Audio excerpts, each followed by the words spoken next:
Hello everyone, ओम नमः शिवाय and welcome back to the channel. I hope कि आप सभी ठीक होंगे और अपना भी ध्यान रख रहे होंगे और आपकी स्टडी बहुत ही बिंदास चल रही होगी। तो आज है यूपी पुलिस प्रिपरेशन का डे 6 और आज मैं क्या क्या चीज़ें पढ़ने वाली हूँ, क्या क्या टॉपिक पढ़ने वाली हूँ, इसके बारे में हम बाद में बात करेंगे। इससे पहले हम थोड़ी सी बात करते हैं जो आप सभी के क्वेश्चंस होते हैं, उन सभी क्वेश्चंस का मैं आंसर कर देती हूँ। तो सबसे पहला क्वेश्चन था आपका कि आपने बुक नहीं ली है क्या। तो अभी मैं गई नहीं हूँ पास के शहर जहाँ से मुझे अपनी बुक्स लेनी है, क्योंकि मेरा काफ़ी सारा सामान ख़त्म हो रहा है स्टडी से रिलेटेड। मुझे कुछ बुक्स लेनी है और पेन वगैरह लेने हैं, कुछ रफ रजिस्टर्स लेने हैं, काफ़ी सारी चीज़ें मेरी ख़त्म हो रही हैं। लेकिन जब पापा जी जाएंगे शहर में तो मैं भी जाऊँगी उनके साथ, तब मैं वो सारा सामान लूँगी। और अभी मुझे ये नहीं पता है कि कब जाएंगे, तो मैं भी बस उसी चीज़ का वेट कर रही हूँ। और बाकी अगर मैं रीजनिंग की बात करूँ, जो राहुल सर की जो रीजनिंग की बुक है उस पर ना अभी ऑफ़र आने वाला है 10 मई में, तो मैं उसी ऑफ़र का वेट कर रही हूँ। मैं तब वो बुक लूँगी, क्योंकि ये बुक मैं ना पहले ही लेने वाली थी, लेकिन कुछ पेमेंट में कुछ प्रॉब्लम हो गई थी पेमेंट होने में, मतलब पेमेंट को करने में, इसलिए मैं बुक में ले नहीं पाई थी उस टाइम पर। सो अब जो इसमें 10 मई को ऑफ़र आएगा तब मैं इस बुक को ज़रूर ले लूँगी।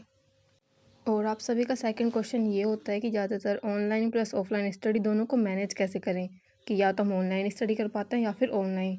तो सबसे पहले तो ना आपको एक बात याद रखनी होगी कि सिर्फ ऑनलाइन स्टडी या सिर्फ ऑफलाइन स्टडी पढ़ने से तो बिल्कुल भी काम नहीं चलेगा। हमें दोनों ही चीज़ों को मैनेज करना होगा, ऑनलाइन स्टडी को भी और ऑफलाइन को भी, दोनों को ही मैनेज करना होगा। इसलिए जो भी हो या जहाँ से भी आप पढ़ रहे हो, लाइक RW से आप पढ़ रहे हो, एग्जामपुर से आप पढ़ रहे हो, तो आपको ये समझना होगा कि सिर्फ ये क्लासेस लेने से कुछ ज़्यादा बेनिफिट नहीं होगा। आपको मतलब ऑफलाइन भी चीज़ें पढ़नी होंगी। और सिर्फ ऑनलाइन स्टडी पर बहुत ज़्यादा डिपेंड मत रहो। जैसे कि RW हो गया, एग्जामपुर हो गया, सिर्फ वहीं से क्लासेस मत लो।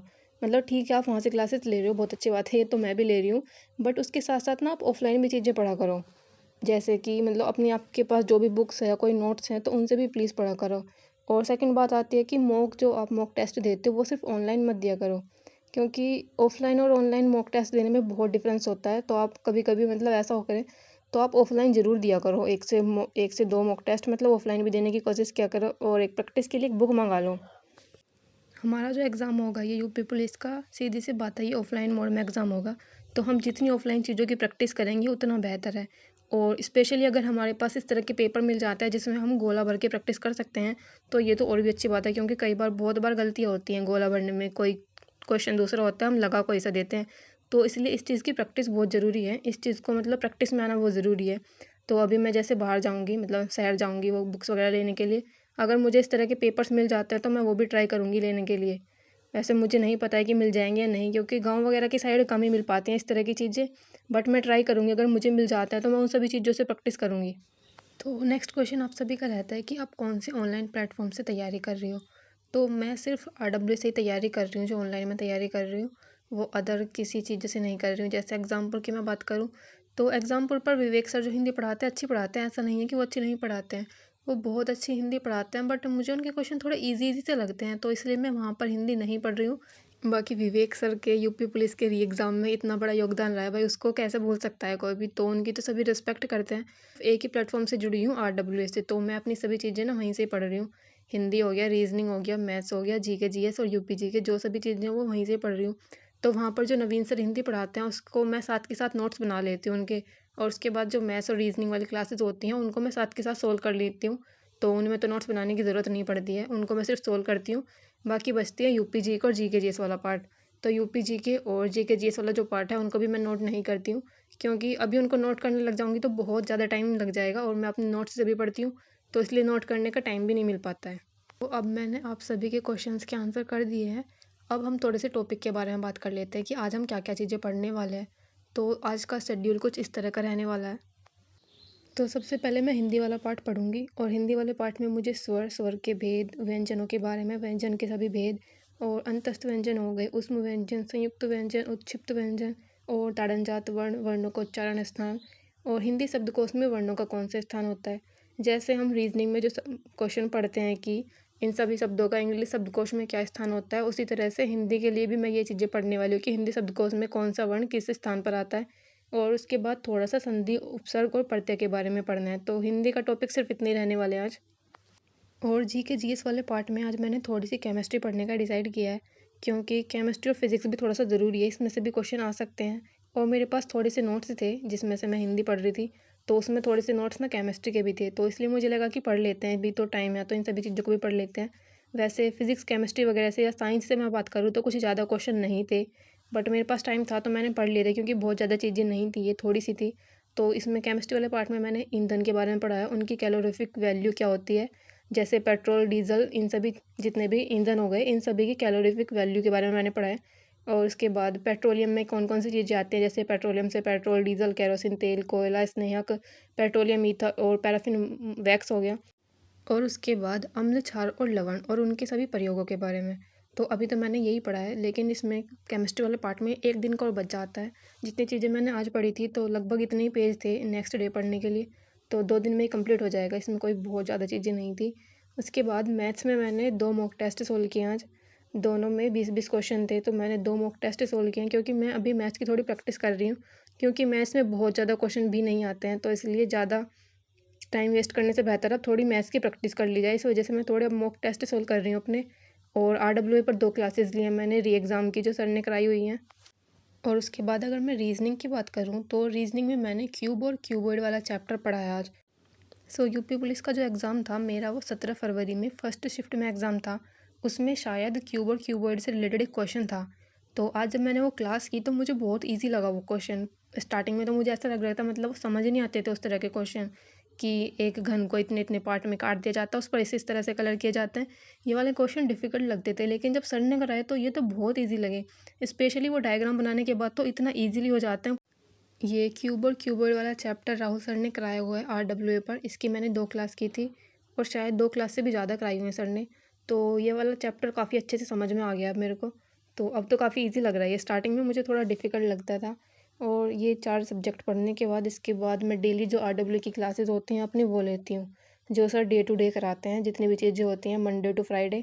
तो एक्स्ट्रा में मैं वही चीज़ें लेती हूँ, मतलब दिन में अपने नोट्स पढ़ने के बाद रात को ये सारी क्लासेस ले लेती हूँ। उसके बाद आज मैंने थोड़ी सी अलग चीज़ें पढ़ने का डिसाइड किया, जैसे कि मैथ्स में फॉर्मूले वगैरह। तो हिंदी में मैंने ये सारी चीज़ें पढ़ी हैं। इस तरह के कुछ नोट्स हैं मेरे हिंदी के बने हुए, अरुण सर के बने हुए हैं ये नोट्स। तो आरडब्ल्यूए के नहीं है ये नोट्स, क्योंकि आरडब्ल्यूए से मैं अभी जुड़ी हुई हूँ, बहुत ज़्यादा पहले टाइम से नहीं जुड़ी हुई हूँ। ये सारी चीज़ें मैंने पहले टाइम में कंप्लीट की थी और उसके बाद मैं नहा कर आई थी। फिर दोबारा जब मैं स्टडी करने के लिए बैठी थी टेबल पर, वहाँ पर बैठकर मैंने अपने रीजनिंग और मैथ्स वाला पार्ट कंप्लीट किया था। और ये है केमिस्ट्री वाला पार्ट, जो कुछ केमिस्ट्री के नोट्स इस तरह के थे, जिसमें मैंने अम्लों के प्रयोग क्या होते हैं, क्षारों का क्या प्रयोग होता है, ये सारी चीज़ें पढ़ी हैं। और इसके बाद थोड़ी सी चीज़ें और रह जाती हैं केमिस्ट्री वाले पार्ट में। ये है मेरे मॉक टेस्ट, जो मैंने मैथ्स में मॉक टेस्ट सोल्व किए थे। 2 मॉक टेस्ट किए हैं और एक लास्ट मॉक टेस्ट और रह रहा है इस बुक में मेरा। इस बुक में मेरे 3 चैप्टर रह रहे हैं, compound interest, time and distance और ट्रेन वाला। और बाकी सारे चैप्टर्स कंप्लीट हो चुके हैं और मॉक टेस्ट भी हो चुके हैं, एक मॉक टेस्ट रह रहा है। तो इस टाइम तक लगभग मैंने हिंदी के जितने भी चैप्टर्स अपने बताए हैं वो सभी चीज़ें पढ़ ली थी। जीके जीएस में मैंने अपना केमिस्ट्री वाला पार्ट कंप्लीट कर लिया था। और उसके बाद मैथ्स में मैंने 2 मॉक टेस्ट किए थे और 2 आरडब्ल्यू की क्लासेस ली थी। और रीजनिंग में क्यूब और क्यूबॉइड वाला चैप्टर भी हो चुका था उस टाइम तक। तो इस टाइम तक लगभग 4:30 या 5 बजे होंगे। इसके बाद मैं बाहर आ गई थी पढ़ाई करने के लिए। मतलब वो सारी चीज़ें कंप्लीट करने के बाद मैंने थोड़ी देर रेस्ट किया था और उसके बाद मैं बाहर आ गई थी पढ़ाई करने के लिए। मौसम भी थोड़ा ठीक हो रहा था इस टाइम पर, यहाँ पर धूप भी नहीं आ रही थी, तो इसलिए बाकी की जो चीज़ें थी मैं यहाँ पर बैठ कर पढ़ रही थी, क्योंकि यहाँ पर मेरी ज़्यादातर चीज़ें सभी कंप्लीट हो गई थी। तो इसलिए मैंने जितना भी इस वीक में पढ़ाई की थी, जितनी भी चीज़ें मैंने पढ़ी थी, उन सभी को एक थोड़ा सा रिवीजन करने का सोचा और उनको हल्का सा रिवीजन किया मैंने, थोड़ा थोड़ा सा। तो यहाँ पर बैठकर मैंने वो सभी चीज़ें थोड़ी सी रिवाइज़ कर ली थी। तो क्योंकि आज मैं जितनी भी चीज़ें मैंने डिसाइड की थी या जितनी चीज़ें टारगेट की थी पढ़ाई करने के लिए, वो सभी चीज़ें लगभग कंप्लीट हो चुकी थी। और दिन में मैं सिर्फ नोट से ही पढ़ती हूँ और अपनी बाकी जो अपनी आरडब्ल्यू की क्लासेस होंगी वो मैं रात को ले लूँगी, इसलिए मेरे पास यहाँ पर टाइम बचा हुआ था। तो मैंने थोड़ी सी चीज़ें वो रिवाइज़ करने की सोची जो मैंने अभी तक पढ़ी थी।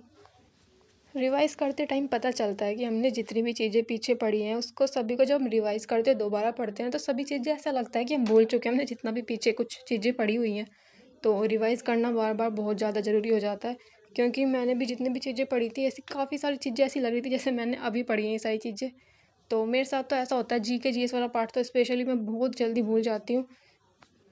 जी के जीएस में मैं जितनी भी चीज़ें पढ़ती हूँ मैं बहुत जल्दी भूल जाती हूँ, इसलिए मुझे ये चीज़ें थोड़ी डिफ़िकल्ट लगती है। या मैं कहूँ सबसे ज़्यादा डिफ़िकल्ट जो पार्ट मुझे लगता है वो जी के जीएस वाला ही पार्ट लगता है, क्योंकि जितना भी मैं पढ़ती जाती हूँ और पीछे का सभी चीज़ें ऐसी लगती हैं कि मैं भूल गई हूँ जितना भी मैंने पीछे पढ़ा है। इसलिए इसको डेली डेली रिवाइज़ करना बहुत ज़्यादा ज़रूरी है। बाकी यहाँ पर बैठ कर मैंने लगभग 6 साढ़े 6 बजे तक पढ़ाई करी थी। यहाँ पर पढ़ते पढ़ते कब 6:15 बज गए थे ये पता ही नहीं चला मुझे, क्योंकि इसके बाद घर के काम का टाइम हो गया था। और आप देख सकते हैं धूप बिल्कुल भी नहीं आ रही है, इस टाइम तक सभी धूप जा चुकी थी। तो इसलिए भी मैंने थोड़ा सोचा कि काम वाम कर लेते हैं, थोड़ा घर में पेड़ पौधों में पानी डाल दिया था। और इससे एक दिन पहले मैंने एक मॉक टेस्ट दिया था अपनी बुक से, जो मैंने अपनी प्रीवियस ईयर की एक बुक मंगाई हुई है, वहाँ से मैंने एक मॉक टेस्ट देने का सोचा। वैसे मैं अभी मॉक टेस्ट इसलिए नहीं दे रही हूँ क्योंकि मेरा सिलेबस ही कंप्लीट नहीं हुआ है। तो मॉक टेस्ट देते हैं तो कहीं ना कहीं उससे एक कॉन्फिडेंस जो है लो होता है जब आपके नंबर कम आते हैं। तो मेरे भी नंबर कम ही आए थे, मेरे उसमें 95 क्वेश्चन ठीक हुए हैं। और मैंने वो जो मॉक टेस्ट है अपना बुक से दिया था, वो मॉक टेस्ट मैंने ऑनलाइन नहीं दिया था। तो इस वजह से कहीं न कहीं इसीलिए मैं मॉक टेस्ट नहीं दे रही थी अभी, क्योंकि मुझे पता भी मेरा सिलेबस कंप्लीट नहीं हुआ है, तो नंबर अच्छे नहीं आएँगे, जिसकी वजह से मुझे ऐसा फ़ील होगा कि मेरी तैयारी बहुत ही ज़्यादा बेकार चल रही है। आज मेरा आप सभी से एक क्वेश्चन है कि आप सभी का मॉक टेस्ट में क्या-क्या स्कोर हो रहा है? सभी मुझसे मेरा स्कोर पूछते रहते हैं और मैं मॉक टेस्ट देती नहीं हूँ, लेकिन आप सभी, मुझे पता है कि सभी मॉक टेस्ट देते हैं। तो आप सभी अपना स्कोर ज़रूर शेयर करना, ताकि मुझे भी पता चलता रहे कि मेरी पढ़ाई कैसी चल रही है। बाकी मिलते हैं नेक्स्ट वीडियो में, तब तक के लिए बाय बाय, टेक केयर।